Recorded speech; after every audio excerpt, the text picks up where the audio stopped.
Pope Francis has said that baptism can be postponed, the sacraments are losing their true meaning, and sin is starting to be justified in the name of inclusion.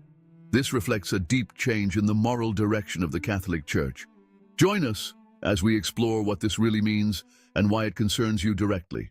The West is experiencing a moral crisis, with the growing acceptance of behaviors and practices that were once considered unacceptable.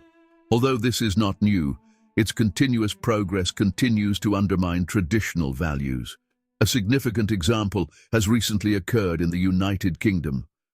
Over the weekend, the UK Parliament passed laws that many consider not only morally questionable, but also dangerous to social cohesion. Faced with this situation, the Church, historically seen as the moral guide of Western societies, seems to maintain a disturbing silence. While lawmakers promote laws that undermine fundamental values, religious leaders in most cases remain on the sidelines. However, some British bishops have expressed their strong disagreement with these decisions, calling them unacceptable. Cardinal Vincent Nichols, Archbishop of Westminster, has invited the faithful to join in prayer to stop the approval of this law, warning about its moral and spiritual risks. Similarly, Archbishop John Wilson of Southwark has urged the people to contact their parliamentary representatives to express their opposition, describing this proposal as a direct attack on human dignity. Despite these calls, the voices of religious leaders have been largely ignored, reflecting a context in which the Church is often seen as complicit rather than a firm opponent of moral decline. This growing acceptance of what was once considered morally unacceptable is based on an increasingly widespread principle. Morality is now seen as a personal choice, an area in which neither the state, nor the Church, nor any external institution should interfere. This view, which puts the individual and feelings above objective good and evil, is known as moral relativism, the consequences of which are spreading rapidly in our societies. Where will all this lead us? If we look at history, it's clear that abandoning universal moral principles in favor of individual choices can open the door to behaviors and decisions reminiscent of dark periods in the past. In this climate of rampant moral relativism, one would expect that the Catholic Church, a spiritual and moral guide for centuries, would assume a firm and clear role in guiding the faithful through these challenges. However, its response has often been perceived as lukewarm or simply non-existent. It is significant that some of the most influential figures in the Church seem to prioritize issues of inclusion and acceptance over the defense of moral truth.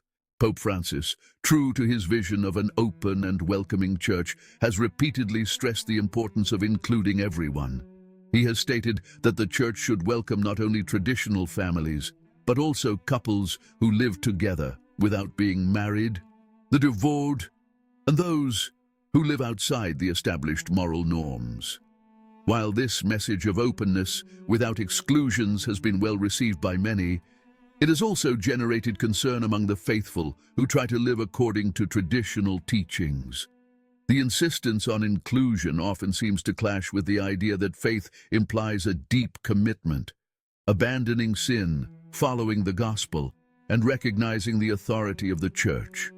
Universal acceptance is a noble ideal. But what is worrying is the underlying message that could be conveyed. Are we softening moral truth for the sake of inclusion? Is the teaching on repentance and the need for sacramental grace being neglected?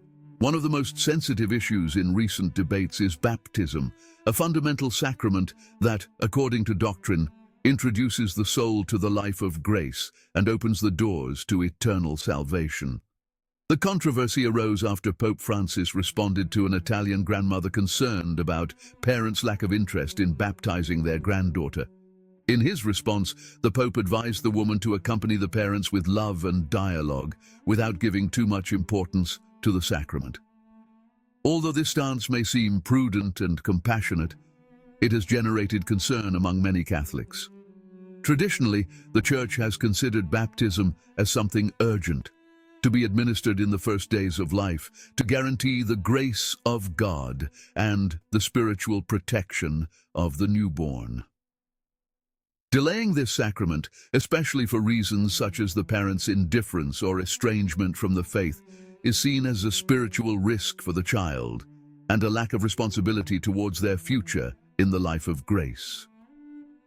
The Pope's advice to prioritize relationships and dialogue over the urgency of baptism runs the risk of being interpreted as a diminishing of the importance, not only of this sacrament, but of all sacraments in general. This shift in focus raises a profound question. How can the Church fulfill its saving mission if it begins to dilute the urgency of the sacraments, its main means of grace? The Pope's emphasis on accompaniment and dialogue is part of a broader effort by the modern Church to reconcile inclusion with doctrinal fidelity. However, this balance is becoming increasingly difficult to achieve. The challenge is reflected in many aspects of the Church's pastoral care, from the sacraments to moral preaching. In the case of baptism, the emphasis on inclusion seeks to build bridges to those who feel alienated from the Church, but often seems to imply a softening of fundamental principles. This approach, while well-intentioned, could weaken the very essence of the Church's mission, which is to bring the truth and grace of God to all souls, without concessions or dilutions. Similar situations arise in other areas of pastoral care, such as the approach to couples who live together without being married, or the divorced and remarried. The message that seems to be conveyed is that the Church is willing to overlook certain personal decisions in the name of welcome. However, this approach raises fundamental questions. Is it possible to be inclusive without compromising fidelity to the gospel? One of the most controversial aspects of this question of inclusion is the perception of a transformation of the gospel. From a call to deep and radical conversion, it seems to have become an invitation to comfort, where commitment to truth is diluted.